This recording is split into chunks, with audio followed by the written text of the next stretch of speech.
هەڵبەتە لەو ما هەفتەی ئاخریدا دادگای فێدرالی عێراق بڕیاریدا بە نادەستوری دانانی یاسای باریکەسی کوردستان بە بەرگەی پێنجەم کە باس لەوەی ئەکاگەر بوون و منەژ پیاوەک ژنی دووەمی هینا ژنی یەکەم حەقی ئەوەی هەیە کە مافی زیابوونەوەی هەیە لە پیاوەکەی بە مەحەل عیلم ئەو بابەتە لە قانونی ئەحوال شەخسی عێراقیش هەر باس کراوە کە ژنی یەکەم حەقی زیابوونەوەی هەیە بە سەبەبی هینانی ژنی دووەم.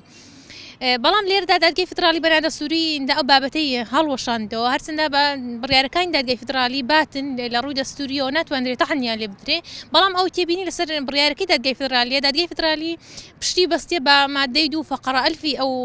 دەستور کە تێدا هاتووە نابێ هیچ یاسایەک لە وڵات دەربچێ تعاڕوز بکات لەگەڵ بنەماکانی شەریعەتی ئیسلامیدا بەڵام لەگەڵ ڕۆژە لە دادگای فدرالی عێراق ئەوەی پشتگوێ خستیا یان هەروەکو هەمیشە کە زۆربەی مادەکانی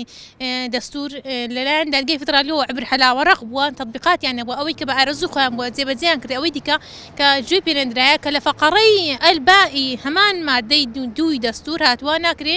هیچ یاسایەک لە عێراق دەربچێت کە تعاڕوز بکات لەگەڵ مەبادئی دموقراتی لێرەدا کە ئەو بابەتەی فەقەرە ئەلفی وەرگرتە بەڵام چاوپۆشی لە فەقەڕەی بە کردێت کە تعاڕوز دەکات لەگەڵ مادەی دموقراتی لێرەدا خودی قراری دادگای فدرالی تعاڕوز دەکات لەگەڵ ئەو فەقەرە ئەلبائی مادەی دەستوریدا لێرەدا هەم یاساش هەم دەستوریش هەم قراری محکەمەی ئیتحادیش دەبێتە هۆی ئەوەی کە نەک توندوتیژی کەم بکرێتەوە بە نسبەت ئافرەتان ئەوان دیسان دەواازەی شکە ئەخڵقینی لەوەی کە توندوتیژی بەرامبەر ئافرەتان بکرێت چونکە لێرەدا کاتێکە کە تو یەکساین پێشێل کرد لە مەلیان پیا و ژن دەکە لێرەدا ئافرەت بە نیو حیسابەبی کە پیا و ژنی دووەمی دینیت و توندوتیژی لە بەرامبەر ئافرەتەکەشە کرێ زەرەری مەحنەویەن و ئەدەبیان پێ ئەگا کە پێشتر لە قانونەکانی هەرێمی کوردستان کە ئافرەت بە زەرەری قانون عنفی ئوسەرین هەیە کە زەرەری معنەوی تێدا باسکردێ جەستەی باسکردیە ئەدەبی تێدا باسکردی ئەوانە هەموو زەرەر و قابل لەوەی کەش ئافرەت شەکوا بجوڵێنی قابلی ئەوەی کە لە قانونی ئەحوال شەخسی داوای جیاببوونەوە بکە بەڵام لێرەدا دادگای فدرالی ڕێگری لەم بابەتە کرد بە هەڵبژاردنەوەی ئەم بڕگەیە و ئەمەش وەکو هەم لە ڕووی ئاساییەوە ئەمە پێن ڕاوانیە و هەمیش لەبەرەوەی کە لە خودی شەرعیت ئەگەر بگەڕێنەوە بە پاساوەکە شەریعەت بی خودی شەریعەتیش ئەڵێ تەغییر ئەحکام بتەغییر زەمان و خودی دانانی یاساش لە تەنظیمی مجتمعیا و بە گۆڕانی کۆمەلگا بەهاتنی بابەتی نوێ کۆمەلگا یاسا پێویستە ئەو بابەتانە تەنظیم بکە سەبارەت بە بڕیاری دادگای فیدرالی بە ڕێگەپێدان بە هێنانی ژنی دووەم بەبێ پرسی ژنی یەکەم بۆی کە پیاو هەر کاتویستی ئەتوانی ژنی دووەم بێنێ بێ بە ڕەزامەندی ژنی یەکەم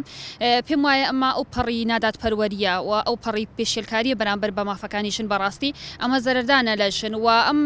لەگەڵ ئەوەی کە بە گوێرەی یاسای باریکەسی ئەوەی کە بەرکارە لە هەرێمی کوردستان بۆ مەسلەی فرێژنی کۆمەڵی مەرج و شڕوتی داناوە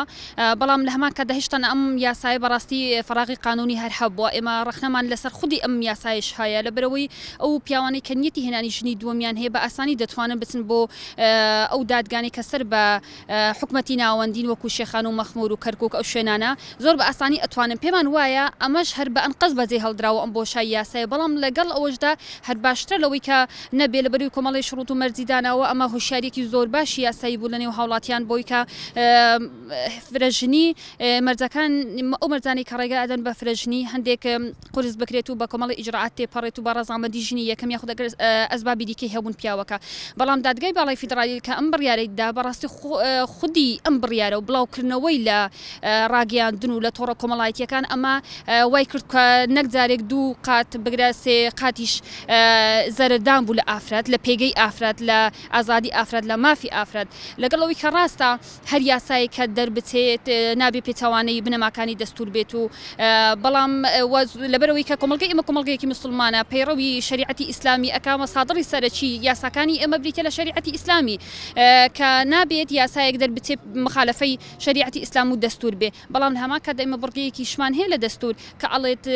نابێت پێچەوانەی پرەنسیبی دیموکراسی بێت کە بەڕاستی پرەنسیبی دیموکراسی بنەمای دیموکراسی ئەمە مەفهومێکی ئەگزار فراوانە ئەمە مافی مرۆڤیش ئەگرێتەوە ئەمە ئەو پەڕی پێشێلکاریە بەرامبەر بە مافی مرۆڤ کە ئافرەتێک وەکو ئینسان ناکرێتەوە پیاوەکە هاوسەرگیری دووەم بک بەبێەوەی کە تۆ ئاگات لێبێ بەوەی کە تۆ ڕەزامەندبی لە سەری ئێمە ڕخنەمان هەیە بەڕاستی وانە دەبوو ئەم بڕیارە